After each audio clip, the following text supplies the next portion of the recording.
Comencemos con una oración. Señor, te agradecemos, te alabamos, te bendecimos por ese tiempo que podemos estar juntos.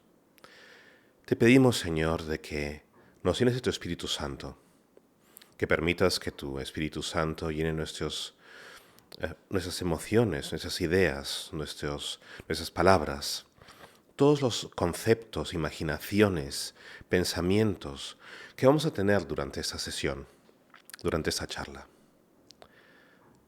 María, Madre buena, reza por nosotros. Lo pedimos en el sagrado nombre de Jesús, en nombre del Padre, del Hijo y del Espíritu Santo. Amén. Un hombre tiene que cumplir sus promesas y yo le prometí a mi amigo Diego de que iba a traducir una serie que había hecho en alemán para la radio alemana sobre los temas de Jesús. Sabemos que Jesús de Nazaret, 100% hombre, 100% Dios, tenía temas, palabras sobre las cuales él hablaba repetidas veces. Siendo psicoterapeuta, psiquiatra, me permití el placer, la alegría de hacer un psicoanálisis de la persona de Jesús de Nazaret. Y fue así como comencé a contar sus palabras y los términos más frecuentes que él usaba. Y voy a enumerarlos. Las palabras más frecuentes que dijo Jesús a nivel igual eran Dios y Padre. Dijo la palabra Padre un poquito más que dijo la palabra Dios. Aproximadamente 227 veces en los Evangelios. Seguida por la palabra fe. Jesús dijo fe 127 veces. Más o menos. Las he contado. A lo mejor me he equivocado en una o en la otra. ¿Ya? Si las cuentas y son diferentes los números un poquito, entonces por favor me lo comentas. ¿Ya? Reino, 82 veces. Amor, caritas, 62. Espíritu, 54 veces. Oración, 53. Perdón, 45 veces. Arrepentimiento, 23. La salvación, 21. El final de los tiempos, 28 veces. La iglesia, 3 veces. Es interesante que nosotros, la iglesia, los hijos de Dios, no verdaderamente ponemos el mismo énfasis en los mismos temas de los que habló Jesús como lo hizo él mismo. Porque si ese fuese el caso, tendríamos que hablar del Padre muchísimo más. Y la palabra Padre era una de las palabras más frecuentes en sus labios. Cuando rezas, cuando meditas las Sagradas Escrituras, cuando vas a la misa, cuando vives tu día a día, ¿qué importancia tiene para ti la palabra Padre? Y hoy día me gustaría comenzar a estudiar ese término, el término Abba, que es así como Jesús llamaba a su papá. ¿Por qué es importante? A ver, hoy en día nosotros tenemos diferentes conceptos en lo que es un padre. Un padre puede ser la persona que me engendró. O a lo mejor el padre no es la persona que me engendró, sino simplemente la pareja de mi mamá. Un padre puede ser algo biológico, pero también un constructo social. ¿A qué nos referimos hoy en día cuando hablamos de un padre? ¿A qué se refería Jesús? ¿Cuál era la comprensión de Jesús de Nazaret del término padre? Porque yo creo que puede haber sido un poco diferente al término Padre del cual hablamos hoy en día. Encontramos el término Padre 1378 veces en las Sagradas Escrituras. 844 en el Antiguo Testamento, 423 en el Nuevo Testamento.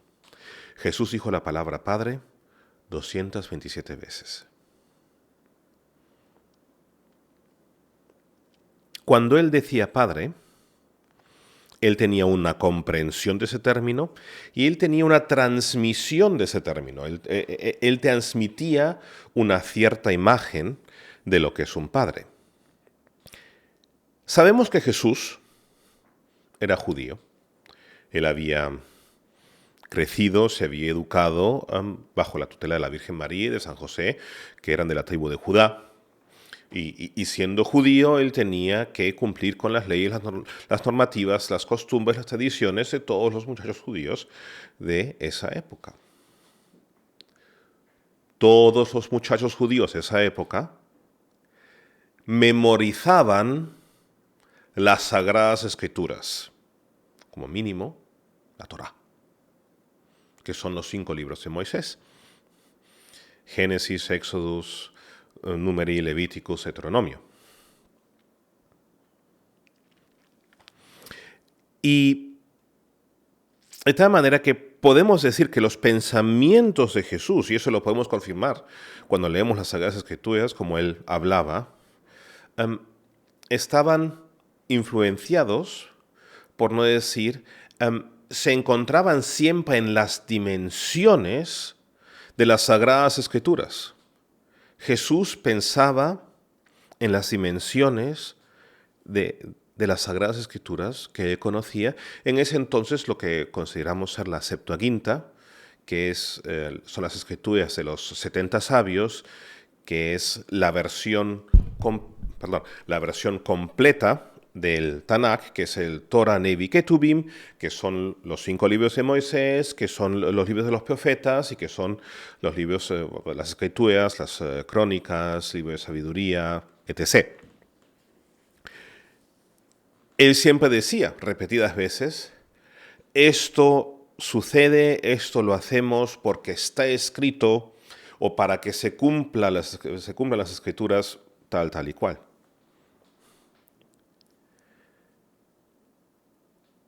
Jesús veía el mundo, él observaba la realidad basado en las Sagradas Escrituras. Podemos decir de cierta manera que las Sagradas Escrituras eran la mente de Jesús. Y es cierto que cuando hablamos de las Sagradas Escrituras, hablamos de la palabra de Dios, y en el Evangelio de San Juan vemos que al principio estaba la palabra, y la palabra estaba con Dios, y la palabra era Dios. Y todo se hizo a través de la palabra, y la palabra se hizo carne. De tal manera que, de la misma manera que consideramos que la Eucaristía, la Santa Comunión, es Jesús hecho pan, consideramos que las Sagradas Escrituras son Jesús hecho libro. La Iglesia, desde un principio, le ha dado la misma honra, la misma veneración a las Sagradas Escrituras que a la Sagrada Eucaristía. Y eso es lo que leemos en la Constitución Dogmática de la Iglesia Católica sobre las Sagradas Escrituras Dei Verbum, en el artículo 23. ¿Por qué adoramos a las Sagradas Escrituras de la misma manera que adoramos a la Sagrada Eucaristía? Porque ambos son pan de vida, es lo que dice la Iglesia. Y eso es algo que nos hemos olvidado. Hay secciones de la Iglesia que se olvidan de la Santa Comunión y se enfocan solamente en las Escrituras, y otros que se olvidan de las Escrituras y se enfocan solamente en la comunión. Y San Jerónimo dijo que ignorancia de las Escrituras es ignorancia de Cristo. Si verdaderamente queremos seguir a Cristo y queremos ser discípulos de Jesús, no nos podemos permitir el lujo de ignorar las Sagradas Escrituras. Él veía el mundo a través de las gafas de las Sagradas Escrituras, como ser humano. Era su conocimiento, era lo que le habían transmitido de una manera experiencial. Es por eso que también leemos esas escrituras que Jesús crecía, Él aumentaba en sabiduría desde su niñez. Lo vemos en San Lucas. Bueno, entonces, la primera vez que vemos la palabra Padre en las Sagradas Escrituras es en Génesis, capítulo 2, versículo 24.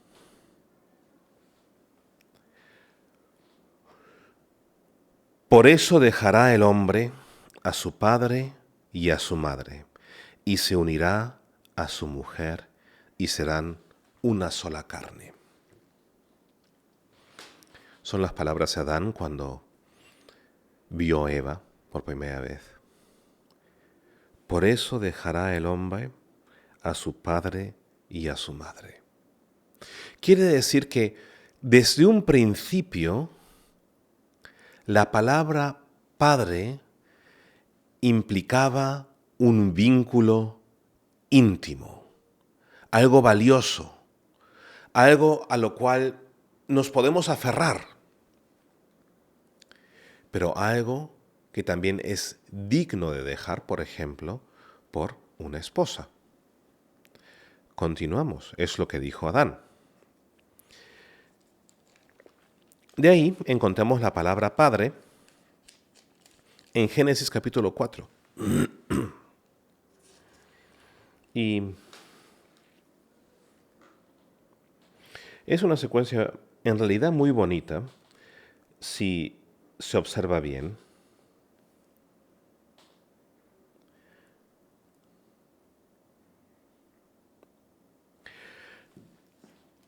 Conocemos la historia de Caín y de Abel.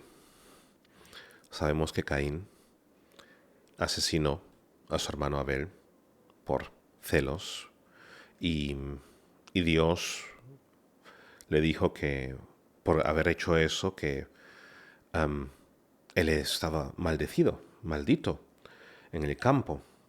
Y mucha gente piensa, eso es un Dios que castiga, un Dios de mal humor. ¿Qué has hecho? La voz de la sangre de tu hermano clama hacia mí desde la tierra. Ahora, maldito seas, márchate de esta tierra que ha abierto su boca para recibir la sangre que has derramado de tu hermano. Aunque la trabajes, no volverá a darte su fruto, vivirás errante y vagabundo por la tierra. Qué feo, ¿no? Lo que la gente no se da cuenta es que Caín acaba de cometer un asesinato y aún así Dios está dispuesto a hablar con él. Hay tanta gente que piensa, Dios no va a hablar conmigo, soy indigno de que hable conmigo. Él hablaba con Caín. Si él hablaba con Caín que acababa de matar a su hermano, por supuesto que también hablará contigo. Eso no es el problema. Y después Caín contestó al Señor, grande es mi culpa para soportarla. Me expulsas hoy de esa tierra, tendré que ocultarme de tu rostro, vivir errante y vagabundo por la tierra, y cualquiera que me encuentre me matará. El Señor le dijo, no será así. El que mate a Caín será castigado 7 veces. Y el Señor puso una marca a Caín para que si alguien lo encontrara, no lo matase. El siguiente pensamiento del Señor fue de protegerlo. Y de ahí nos encontramos con la palabra Padre. Luego conoció Caín a su mujer, y ella concibió y dio a luz a Enoc, mientras construía una ciudad a la que puso el nombre de su hijo Enoc. Enoc significa en hebreo antiguo esperanza. Caín en el hebreo antiguo pone ahí, fue padre se hizo padre de Enoc, padre de la esperanza, y le dio a la ciudad el nombre Esperanza. Lo que es increíble es que Dios lo ha maldito, él no puede trabajar en el campo, pero lo bendició para ser el fundador de una ciudad, para que no tenga que trabajar en el campo. No importa en qué sitio estás en tu vida, Dios siempre busca bendecirte. Dios siempre quiere bendecirte. Y Enoc fue el padre de Irad. Irad fue el padre de Mehujael. Y Mehujael fue el padre de Matusael. Y Matusael fue el padre de Lamec. Caín, Enoc, Irad, Mehujael, Metusael. Caín significa el recibido. Enoc, la esperanza. Irad, la ciudad. Mehujael, el encuentro con Dios. Metusael, el pueblo de Dios. El recibido fue padre de la esperanza, padre de la ciudad padre del encuentro con Dios y el encuentro con Dios, padre del pueblo de Dios. Esa frase es la profecía de todo el Antiguo Testamento. La esperanza, el pueblo de Dios, Jerusalén, la ciudad que fue básicamente el sitio del encuentro. Desde un principio, Dios lo estaba escribiendo en nuestros genes, lo estaba escribiendo en nuestra historia. Padre. Muchísimas gracias por ver este video y seguimos en el siguiente video, el segundo de la serie sobre los temas de Jesús.